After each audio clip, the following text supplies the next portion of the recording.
Um, Michael has obviously not come out publicly about this till now. I think this is a story that deserves telling, and I want to present it kind of in three parts to y'all. First, going to be the background of what happened. Second is going to be about the video that you've all heard so much about. And then the third part is going to be our attempts to deal with Mariott about this incident and how do we correct it.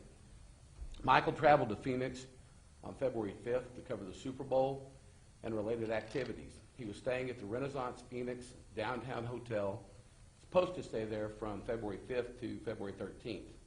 On February 5th, after performing his media duties, he returned to the hotel and was having water in the lobby bar.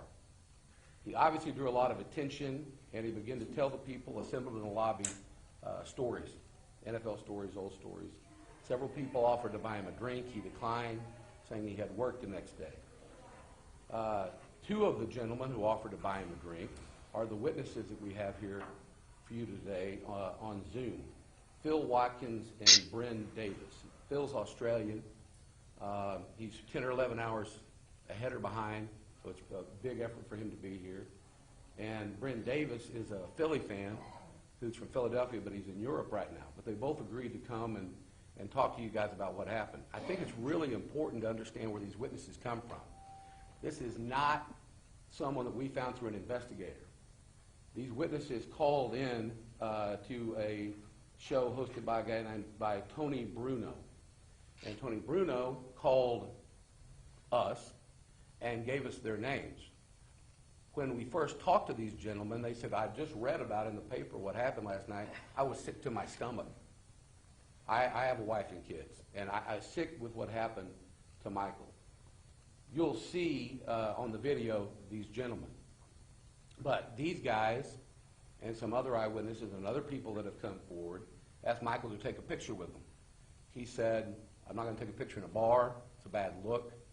But I'll go out by the front door of the lobby and take pictures with you. This is where the video starts that I have seen. And so that I can lay this scene out for you.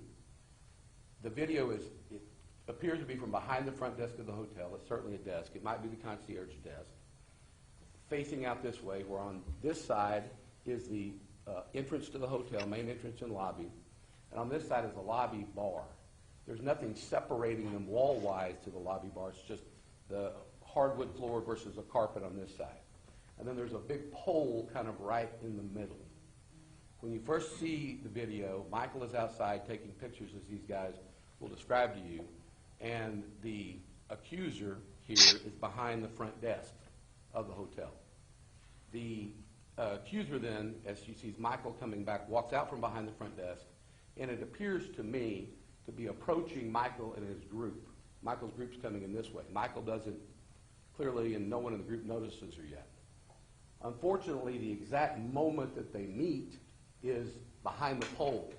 So you can't exactly tell who talked to who, but I believe the witnesses will clean that up for us. They both meet, and then they walk to where they're in the middle of the lobby. And remember, this is a public lobby with tons of people going back and forth. When they first greet each other, they shake hands, and Michael starts to talk to her. Michael, in this interaction, touches her a sum total of 4 times. He shakes her hand at the beginning. He shakes her hand at the end. He one time touches her on the elbow, as many of you who have interviewed Michael knows he does when he talks, for a very brief moment. And one other time, he buckles over laughing, and he kind of brushes her with his hand against her other elbow. That is it. She clearly never acts upset. She doesn't back away from Michael. She doesn't act like there's any kind of problems going on there at all. The conversation lasted about 1.5 minutes. As I said, they shook hands and then walk away. I want to talk about our attempts to figure out what happened and right the situation and what went from there, okay? Michael gets woken up basically in the middle of the night and told he needs to leave the hotel. He at that point in time doesn't know who's making allegations, what happened, why, anything. We did not know anything about who this person was or exactly what the allegations were until literally yesterday. And we had tried repeatedly to find out. When it happened, Steve Mandel asked to meet with the folks at the Renaissance Hotel out in Phoenix. They granted him a meeting. He believed that the meeting was going to be with the head of security, the general manager, and someone else at the hotel. When he showed up for the meeting, the head of security had been excluded, said he was not going to be in the meeting, and he met with two other individuals, the GM and the head of marketing. I have their names, but I don't think that's relevant now. They absolutely refused to give him any information about what the allegations were against Mr. Irvin. Steve offered to allow Michael to be interviewed by their security.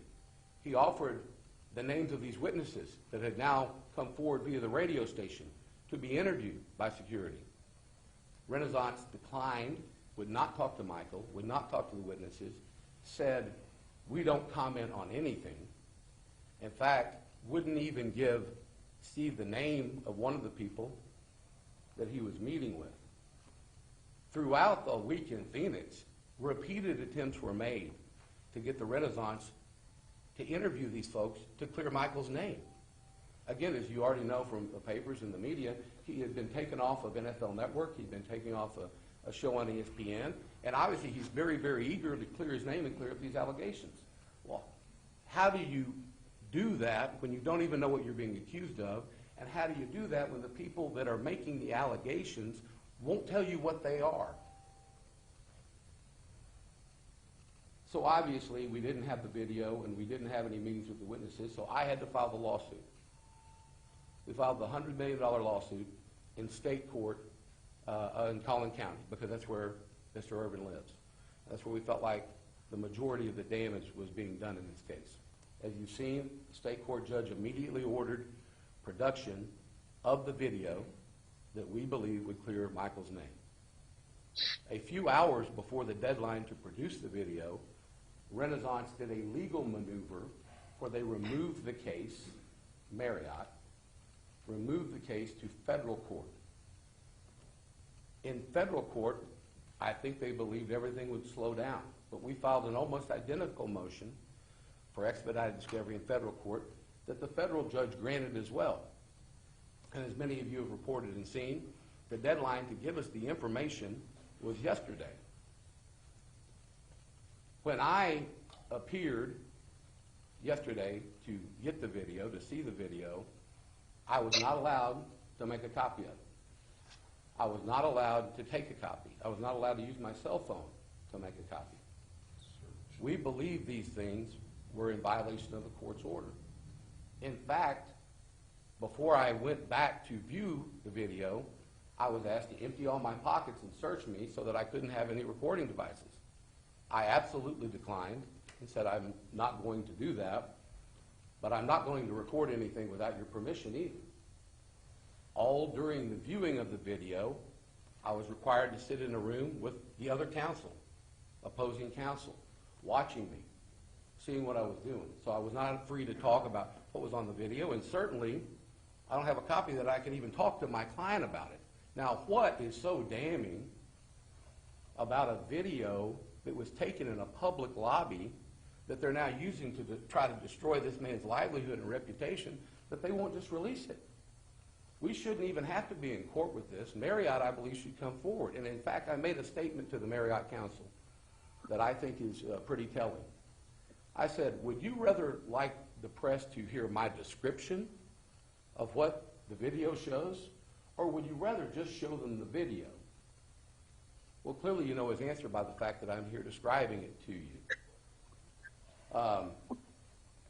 We have filed an emergency plaintiff's motion to enforce court order to try to get the video. It was filed this morning. You can certainly go on the docket and get a copy of it if you want. We're hopeful we'll get the video to share it, but we think we're far enough along in the case now to say this case is nonsense. Not our case, but the allegations are nonsense. And we need to immediately get Michael back to work, and I believe that Renaissance needs to apologize to him. With that, I think Mr. Irvin has a statement he'd like to make.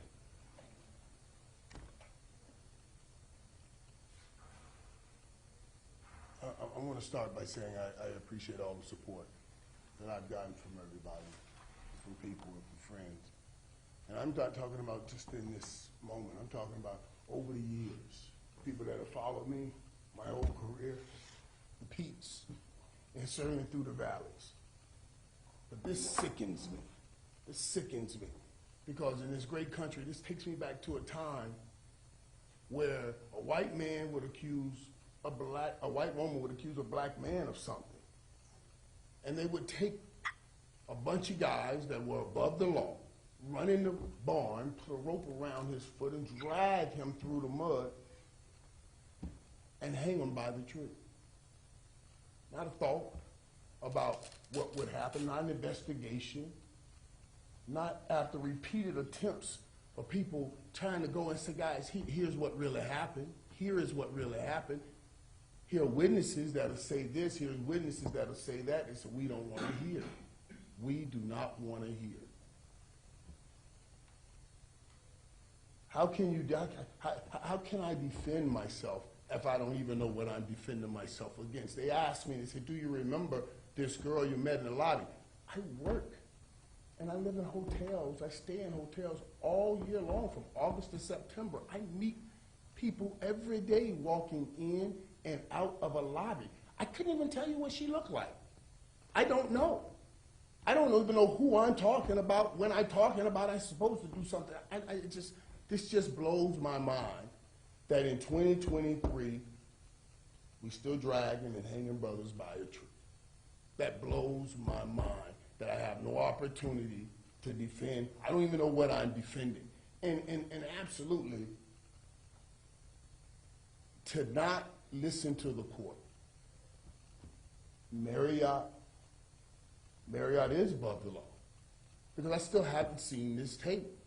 I haven't seen this tape. I want to see what I'm being accused of, why I've had put my whole life on hold, why my family had to endure it. If I did something wrong, I'll suffer the consequences of me doing something wrong. But if you did something wrong, you meaning them, then they should suffer the consequences of what they did wrong. It's just sickening. Thank you, Michael. We're now going to allow these gentlemen here, and I guess first we've got Phil. Can you hear me? Yeah, good morning. Phil, if you would, you're free to go if you want, Michael. Phil, if you would, tell the reporters here what you saw that night at the Mariott Hotel. Yeah, certainly. G'day, guys. So myself and my business colleagues, we were out on the front lobby, obviously with Michael. This is the first night I've ever met Michael in my life. He was a very jovial character. He, basically was a great proponent of the sport. He loves the NFL clearly. So he gave me a great introduction to the NFL. It's the first time I've ever heard about it. And essentially, obviously, we had some fan-like pictures and then re-entered the lobby.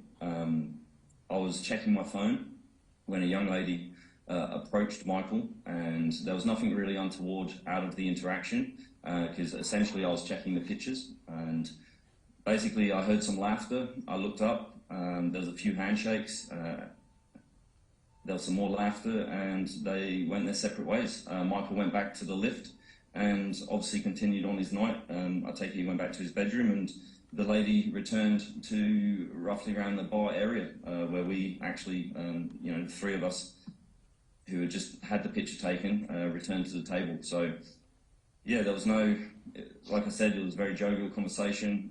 There was no reason to look at it as anything untoward. And, yeah, the lady returned to work, so Phil, we carried on our night. Phil, are you an NFL fan? No, I'm not, actually. Believe it or not, I apologise to the guys here in Dallas, but the Super Bowl that weekend was the first game I've ever watched. Okay. So, yeah. Okay, so I didn't know who Michael was before this event. And I'll just ask you one more question. Did you see anything at all that would cause you concern or you thought was inappropriate in Mr. Irvin's behavior towards this woman? No, not at all. Okay. And you're aware that you're actually on the video that I've seen, and so we know that you were there, correct? Yeah, that's correct, yes. Okay. I'm going to go to Bryn real quick. I don't even know how to swap that. It should. Brandon, if you start talking, I think we'll be there. Can you guys hear me? There you go. Brandon, Good morning, everybody. if you tell your experience and then tell about the terrible, horrible football team you root for, I'd appreciate it. No, yeah. So like Phil had said, we had a business meeting around, I don't know, a little after 10 at the Renaissance, and I am from Philadelphia, so we recognized Michael. The other gentleman I was with, we noticed Michael on the other side of the bar, which was pretty cool. I mean, you know, I've known who he was since we were little. I'm an Eagles fan, so I grew up hating him, but it was still exciting to see him. And so, you know, we offered to buy him a drink because we thought it'd be cool to buy Michael Irvin a drink. And he came over and said, you know, sorry. He said, I have ESPN tomorrow morning at 8 a.m. I can't take a drink, but I really appreciate it. And then we started going back and forth about Jalen Hurts being a fantasy or being a dynasty, blah, blah, blah. And had a really cool, quick conversation. He saw that I had my phone in my hand and asked if I wanted to get a picture, which was nice because obviously that's what I wanted to do. We stepped outside, took a few pictures, and came back in. And when we entered back in, a woman had come around the corner, kind of met Michael at the corner. They had a very brief interaction that was, you know, super, you know, friendly, lots of laughter. And Michael went back to his room. I went back to my seat, and 2 days later, I read about the story that we're talking about now. At any point in time, did you see anything that caused you concern, you thought was inappropriate? Mr. Irvin should have done that, just untoward. Did you see anything like that? Well, it's frozen Zoom. He is in Europe. Guys, if he comes back, I'll do it. Other than that, I think that concludes our press conference. These gentlemen have offered to take questions if you want to. We're not going to take questions based on the fact that we still have this current lawsuit going on. So I appreciate everybody showing up today. Wait, let me say this, because, Okay. you know, I kind of lost it just listening to Phil talk, because I'm struggling. This is what I struggle with, you know. You try to be an ambassador of the league and also understand that God has blessed me and given me a platform and try to touch people, try to raise people, try to lift people up. And I don't know, I met a lot of fans, but I've always tried to be good with people. You know, I'm struggling now saying, do I not talk to people? What do I do? You know, because of this kind of a situation, I know I didn't do anything wrong. I know I didn't do anything wrong, and I was trying to do everything right. So it's just, you know, though I say that, I got to come back to this moment. Had I not said to these guys, you know what, you cool guys, let's go outside and take that picture, you know, then they wouldn't have been right there with me. And that would have been a moment that I've had alone, and I know nobody's going to listen to what I say. Nobody, still, at least Mariott, don't want to hear what we have to say. Don't want to hear what I have to say, and don't even care to share it. So, you know, I just got emotional thinking about it because I'm struggling with that, on what to do moving forward after I deal with all of this. That's all I want to say, guys.